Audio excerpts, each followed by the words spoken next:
Halo teman-temanku, selamat malam teman-teman. Apa kabar semuanya?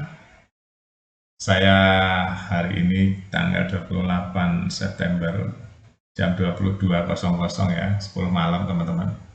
Saya mau membahas masalah kebencian yang dilakukan oleh orang-orang yang sudah akut ya. Jadi hatinya itu isinya kebencian. Sampai negara yang sudah mengarah ke negara maju sekarang pun tidak pernah mengapresiasi, kan aneh ini. Indonesia hari ini itu sudah mengarah ke negara yang mengarah ke arah negara maju, teman-teman.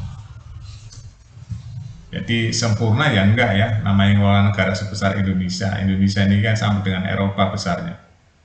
28 negara Eropa itu sama dengan Indonesia satu negara. Jadi nggak gampang. Budayanya pun jauh. Di Eropa paling budayanya berapa puluh biji doang. Di Indonesia beratus-ratus budaya, bahasa, dan macam-macam. Ya, agama juga banyak. Nggak gampang. Tapi masih ada orang yang bahasanya itu nggak bersyukur ya. Padahal kalau dia dikasih tugas untuk mengelola negara juga belum tentu becus, belum tentu bisa seperti keadaan hari ini. Saya mau kasih contoh aja teman-teman. Kalau teman-teman nonton Timnas Indonesia ya, saya sudah nonton di GBK teman-teman. Untung dulu dibangun MRT itu sama Presiden Jokowi waktu masih jadi gubernur. Kalau nggak ada MRT kayak apa macetnya tuh kalau pas pulang dari GBK. Ya, kita berangkat ke GBK naik MRT lancar. Pulang juga naik MRT lancar. Bayangin kalau nggak ada MRT malam-malam nunggu bus-busnya nggak ada seperti apa. Bertumpuknya manusia. Sekarang karena ada MRT semua jadi tertolong lancar. Itu dari hal yang kecil saja ya teman-teman. Terus ada lagi yang membabi buta. Indonesia sebelum Jokowi belum ada namanya Mandalika, ya fasilitas-fasilitas olahraga yang lain. Stadionnya standarnya sudah internasional. Bola maju-majunya di jalan Presiden Jokowi. Hari ini sampai round 3. Mudah-mudahan sampai Piala Dunia U23 sampai semifinal Piala Asia. Ya. Zaman Presiden Jokowi. Walaupun banyak pemain naturalisasi. Itu untuk trigger aja teman-teman. Untuk trigger Indonesia itu harus naik kelas ya levelnya. Kalau nggak gitu Indonesia di bawah terus. Karena nggak ada contoh di depan mata standar yang bagus itu seperti apa. Nah, itu baru hal kecil ya, belum hal-hal lain ya. Stabilitas ekonomi dan sebagainya. Nggak sempurna juga. Namanya juga manusia, nggak ada yang sempurna. Dibanding negara lain, Indonesia stabil hari ini. Inflasinya, keamanannya. Lihat negara lain pada panas. Bahkan banyak yang perang. Tapi para pembenci, ya tetap namanya juga sudah akut. Para pembenci ya kerjaannya membenci, namanya juga para pembenci. Ya, muka-mukanya pun kelihatan tuh muka-muka yang isinya kebencian-kebencian. Nah, makanya saya menyarankan hati-hati ya orang-orang yang masih awam dengan informasi, ya. Terus model-model informasi hari ini yang cepat menyebar dengan kebencian-kebencian yang bertujuan untuk menghancurkan bangsa dan negara ini. Yang nggak ada ya semua yang nggak didesain teman-teman. Ya, di sebuah bangsa besar seperti Indonesia hari ini, nggak berdiri sendiri kan. Banyak agen-agen asing juga yang memanfaatkan orang Indonesia yang penuh dengan kebencian-kebencian itu ya, dia disusup itu.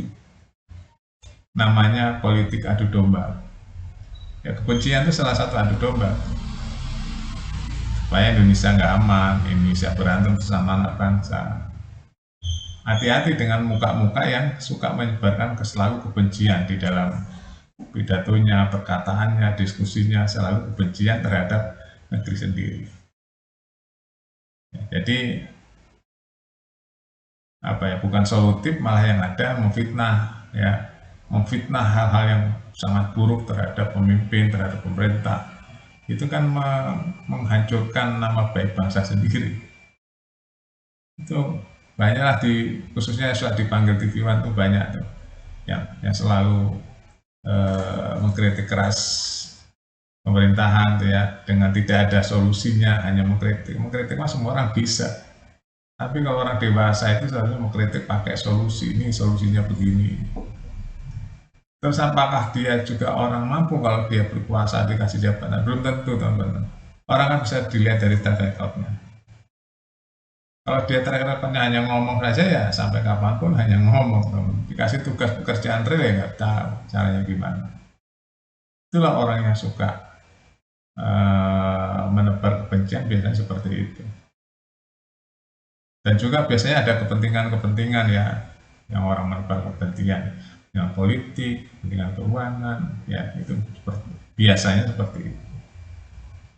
Tapi yang pasti ya teman-teman, saya itu kalau membahas masalah sosial banyak hal yang bisa saya ceritakan karena saya bertahun-tahun berkecimpung dengan kehidupan sosial, teman-teman. Ya, apa betul apa yang terjadi di masyarakat. Jadi memang hanya segelintir orang saja ya di Indonesia yang sampai hari ini kemarahan, kebenciannya nggak hilang-hilang terhadap Presiden Jokowi dan keluarganya, nggak hilang-hilang. Orangnya itu aja. Ya, teman-teman tahu siapa ya? Ada inisialnya R, ada inisialnya R lagi, ada inisialnya M, ada inisialnya MA. Aduh, yang orang pendidikannya tinggi-tinggi, tapi suka menebarkan kebencian, teman-teman, ya, terhadap keadaan Indonesia hari ini, menjelek-jelekkan pemerintah lah, menjelek-jelekkan personal lah, memfitnah lah.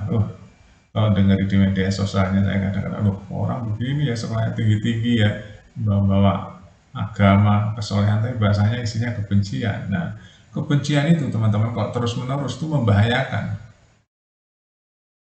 Ingat Hitler dulu ya, sejarahnya mengerikan, teman-teman, kebencian, kebohongan tuh ya. Wah, hati-hati ya masyarakat Indonesia, jangan terpancing dengan kebencian yang ada di media sosial ya, teman-teman.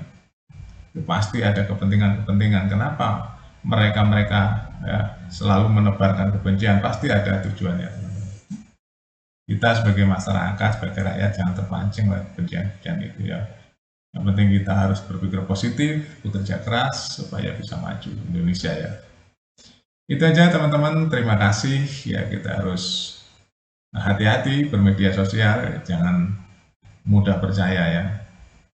Tetap semangat, jaga kesehatan, dan selalu bersyukur. Sampai jumpa.